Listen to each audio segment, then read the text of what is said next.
이 경지는 소승불교 네 성인, 수다원, 사다함, 아나함, 아라함, 네 종류의 성인의 단계에서 가장 낮은 단계이다.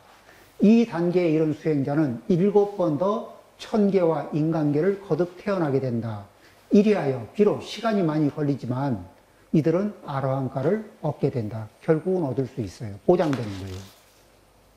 그러나 사막도에 떨어지지 않음으로써 그들은 성취했다고 볼 수 있다.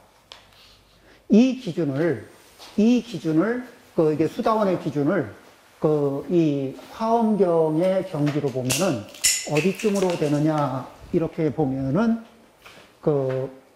십신, 그 다음에 십주, 그 다음에 십행, 그 다음에 십회양,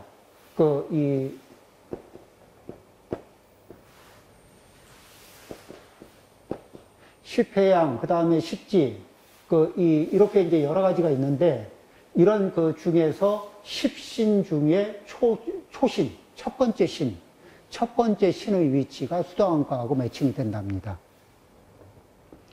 그러니까 이제 이 화엄경에서 말하는 초신 위에 진입을 하든가, 그렇게 되면은, 아니면은, 그러면 이제 뭐죠? 일단 정견이 나와요.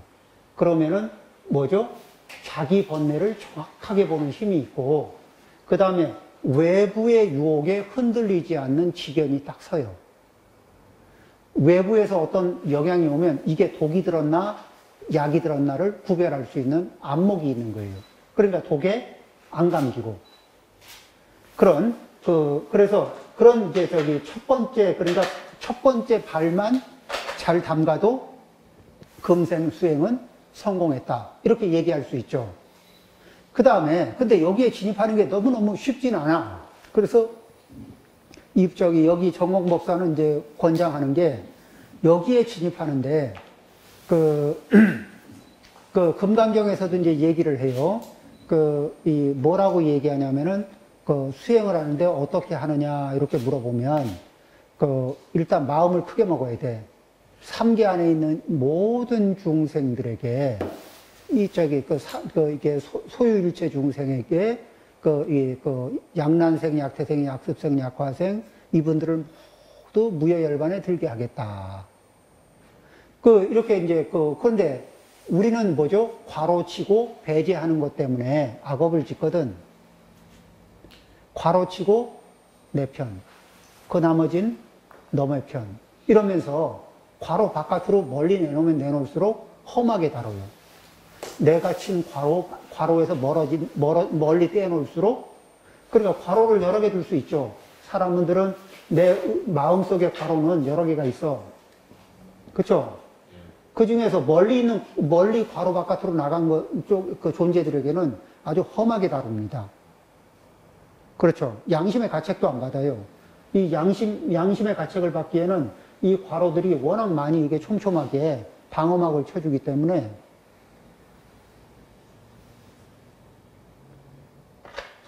그래서 이게 이제 우리 금강경의 인상과 연결해서 이제 이해할 수 있는 건데, 그래서 이제 이런 공부를 할 때 또 하나의 방법은 어디에 머물고 어떻게 항복받느냐. 이 번뇌들을 이게 알아차리고 항복받고 이게 쉽지 않은 거예요. 그런데 이게 수행에서 이게 호흡을 관찰하잖아요. 호흡 관찰하는 수행은 이렇게 하는 겁니다. 그럼 이제 호흡을 관찰하면은 하나, 둘, 한 호흡 한 번 들이쉬고 내쉬면서 하나 해서 하나, 둘, 셋, 넷, 10까지 세고 10까지 가서 다시 하나로 돌아가고 계속 반복을 하거든요. 그러면서 집중력을 높이는 거예요. 그 다음에 그렇게 해서 선정 상태를 유지하다가 나와서 그 선정 상태에서 내가 진행했던 과정을 회상하면서 거기에서 이 미진한 부분과 잘한 부분들을 체크하고 거기에서 다시 이게 수정 보완한 상태에서 다시 또 호흡을 관찰하면서 밀도를 조금씩 더 높여서 선정력을 높여가거든요. 이렇게 한편으로는 선정력을 높이고 한편으로는 관찰을 해서 관찰하면서 지혜를 작동시키고 또 이게 집중하면서 선정력을 높여요. 이렇게 해서 차츰 해서 언제부터 우리가 천상에 올라간다고 해도 복을 지어서 천상에 올라간다고 해도 어디까지 가냐면은 도리천까지는 복력으로 가요. 근데 그 이상은 안 돼. 왜 그러냐면 그 이상의 욕계천, 야마천, 도솔천, 화락천, 타화자재천 이런 데는 그렇게 올라가지질 않아. 왜냐면은 아직 색계 선정의 진정한 선의 세계까지는 진입을 못하더라도 선정의 힘이 있어야만 진입할 수 있는 미완성의 선정이지만 선정의 힘이 있어야만 진입할 수 있는 천상계예요. 그래서 여기에서 이런 세계에 차곡차곡 진입하는 과정이 쉽지가 않다는 거예요. 그러면은 어떻게 하느냐? 또 하나 이제 이렇게 이제 꾸준하게 그렇게 이 선정과 지혜를 단련하면서 가는 방법이 있고, 하나는 어떻게 항복받느냐 하면은 이 정토경에서는 주장하는 게 그래요.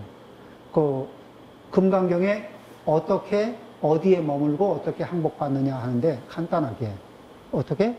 평상시에 번뇌가 일어나지 않으면 나무아미타불의 명호에 머뭅니다. 나무아미타불에 집중하고 나무아미타불에 머물러요. 그러면서 계속 거기에 집중하고 있는 자기 자신을 살피죠. 이 상태에 있다가 번뇌가 일어나잖아요. 그러면 나무아미타불 명호로 눌러.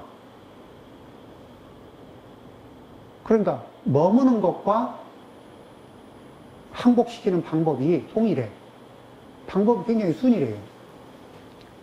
그렇죠. 평상시 나무아미타불 걸을 때도 나무아미타불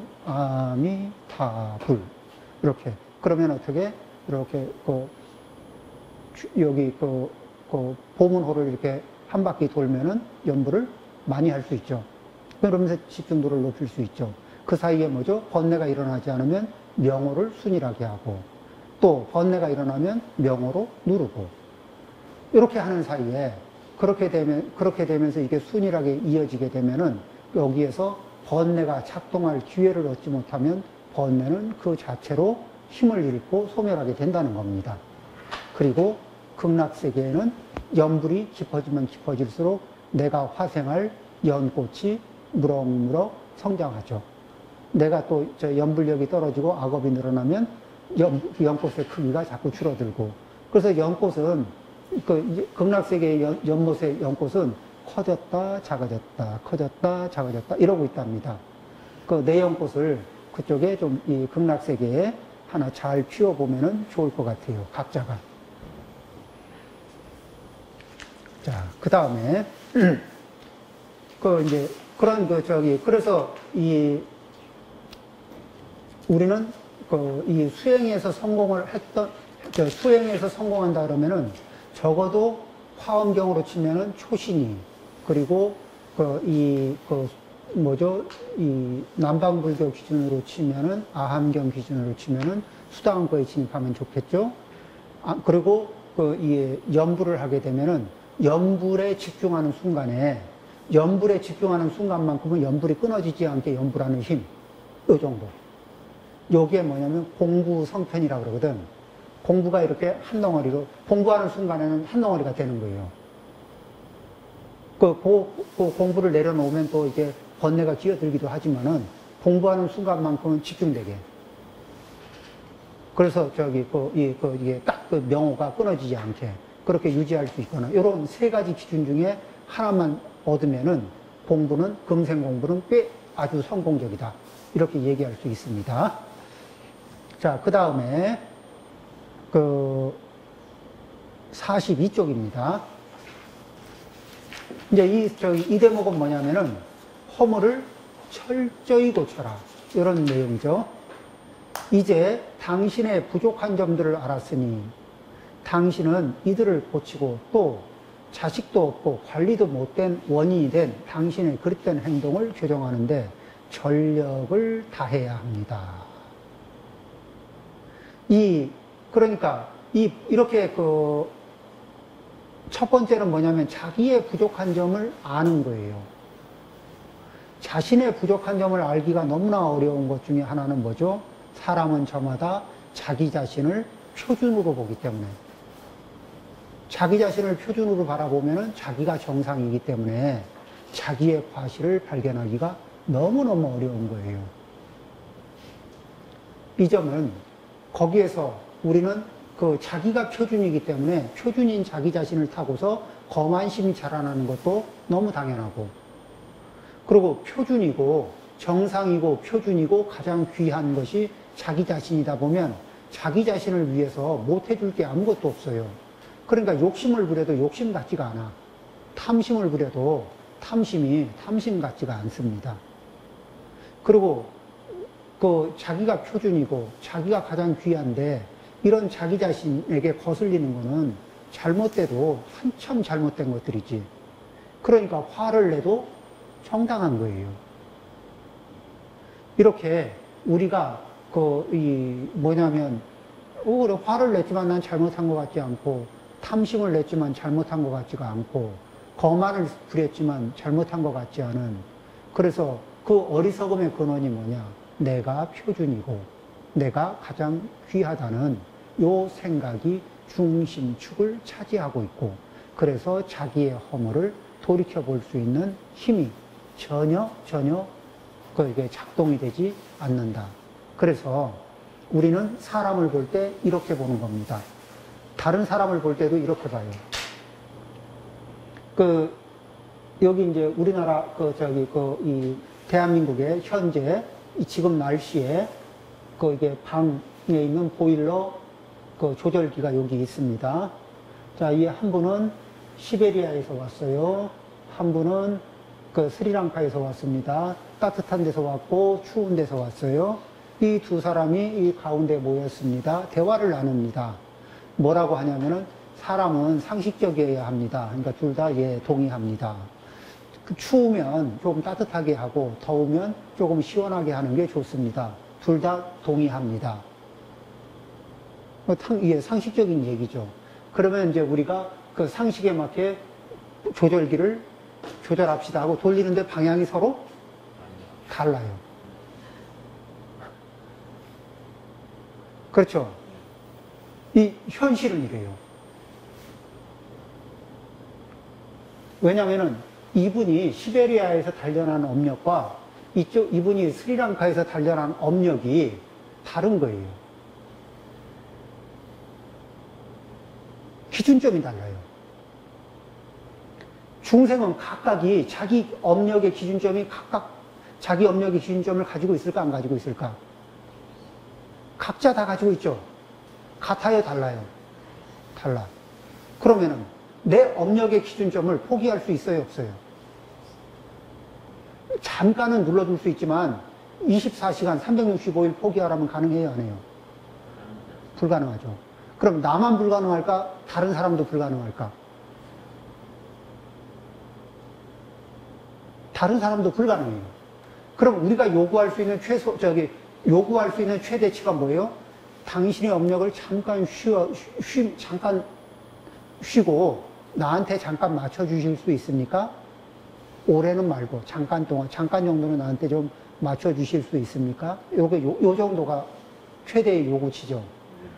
그 다음에 나도 맞춰줄 때 24시간 365일이 아니라 내가 맞춰주는 것도 긴 시간은 아니고, 그러죠? 그 다음에 그러면서 서로가 뭐를 노력해요? 이쪽에 대한민국 날씨의 기준점을 잡고 그쪽으로 이렇게 가까이 적응하기 위해서 노력을 해야 될 거 아니에요. 쌍방이 한쪽은 추위에 적응하고 한쪽은 더위에 적응하면서 이렇게 만들어 가야 되잖아요. 그 기준점이 되는 게 뭐예요? 부처님 경전.